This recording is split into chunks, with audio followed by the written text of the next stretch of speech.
नमस्कार दोस्तों, खबरों की खबर में आप सभी का स्वागत है। दोस्तों, अभी प्रधानमंत्री नरेंद्र मोदी के रूस के बाद यूक्रेन यात्रा को लेकर बेहद ही बड़ी खबर आई है।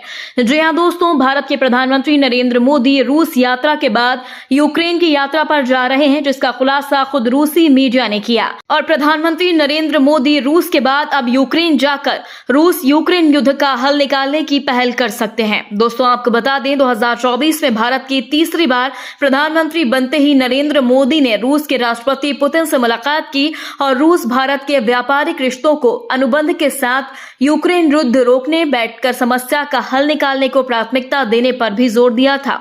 और अब दुनिया के सबसे खतरनाक देश यूक्रेन की विदेश यात्रा पर जा रहे हैं, जहां पर पिछले 2.5 वर्षों से पल पल पर आग के तूफानी कहर शोले बरस रहे हैं। वहां पर पीएम मोदी ने जाने का फैसला किया है। जी हां दोस्तों, रूसी मीडिया तास के खुलासे के बाद अब खुद भारत ने इसकी पुष्टि कर दी है। भारत के विदेश मंत्री जयशंकर ने मीडिया के सवाल पर जवाब दिया है कि सच है, प्रधानमंत्री मोदी रूस के 1 महीने बाद 23 अगस्त को यूक्रेनी यात्रा पर जा रहे हैं, जहां युद्ध के चलते कहीं से गोले बच रहे हैं। 24 अगस्त को यूक्रेन के राष्ट्रपति ज़ेलेंस्की के साथ यूक्रेनी राष्ट्रीय दिवस के मौके पर मैत्री संदेश से दुनिया को अवगत करवा सकते हैं। युद्धग्रस्त कीव और फिर उसके बाद पोलैंड की यात्रा कर सकते हैं, जहां पर मोदी के साथ इस दौरान यूक्रेन के राष्ट्रपति व्लादिमीर ज़ेलेंस्की भी मिलेंगे। रूस यूक्रेन युद्ध के बाद ये प्रधानमंत्री मोदी की पहली यात्रा होगी। दोस्तों, भारतीय चाणक्य विदेश नीति के रूप से यहाँ यात्रा इसलिए अहम हो जाती है क्योंकि प्रधानमंत्री मोदी के रूस यात्रा के दौरान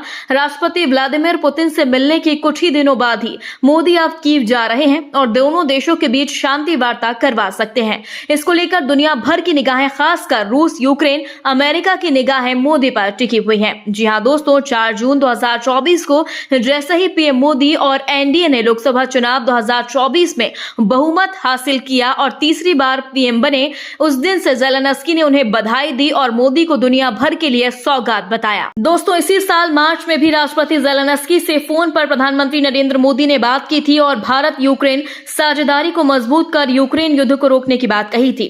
आपको बता दें, रूस यूक्रेन युद्ध पर मोदी पहले भी शांति प्रिय बातचीत से हल निकालने की बातें कह चुके हैं। युद्ध को दोनों देश ही नहीं, दुनिया भर के लिए बुरा बता चुके हैं। दोस्तों, प्रधानमंत्री मोदी ने कहा कि भारत शांतिपूर्ण समाधान का समर्थन करने के लिए अपने साधनों के भीतर सब कुछ करना जारी रखेगा। इसके बाद करीबन 1 महीने पहले ही प्रधानमंत्री ने इटली में G7 शिखर सम्मेलन के दौरान ज़ेलेंस्की से मुलाकात की थी। दोस्तों, आपको बता दें, भारत के विदेश मंत्री जयशंकर अभी जापान की यात्रा पर हैं और जापान के राष्ट्रीय प्रेस क्लब में एक चर्चा के दौरान जयशंकर ने कहा कि भारत का रुख यह रहा है कि संघर्ष का समाधान युद्ध के दौरान मैदान में नहीं निकलेगा। उन्होंने चेतावनी दी है कि स्थिति को अपने तरीके से चलने देना और दुनिया के अन्य भागों में होने वाली घटनाओं का इंतजार करना गलत निर्णय होगा। हमें संकट खत्म करने के बारे में कुछ कदम उठाने ही होंगे। दोस्तों, यही नहीं, जयशंकर ने कहा, आज हम ये मानते हैं कि यूक्रेन संकट रोकने के लिए और अधिक काम करने की जरूरत है। भारत और अन्य विकसित देशों को रूस यूक्रेन युद्ध संघर्ष की मौजूदा स्थिति जारी रहने को स्वीकार नहीं कर लेना चाहिए, क्योंकि यह नहीं करना चाहिए कि इसे अपने हिसाब से चलने दें। यूक्रेन हो या फिर रूस, किसी का भी अनहित सभी के लिए बुरा है। दोस्तों, जयशंकर ने आगे कहा, हमें विश्व के अन्य हिस्सों में होने वाली घटनाओं की तरह इसका भी समाधान निकालने का तुरंत प्रयास करना चाहिए, क्योंकि देरी सब कुछ खत्म कर सकती है। दोस्तों, जयशंकर ने कहा कि हालात की गंभीरता को देखते हुए भारत, रूस और यूक्रेन दोनों देशों के संपर्क में है, क्योंकि बहुत से देश दोनों पक्षों से बातचीत नहीं कर रहे। भारत का मानना है कि हम जो कुछ भी कर सकते हैं वह करेंगे, ताकि दोनों देश युद्ध के मैदान से निकलकर बातचीत की मेज पर आए।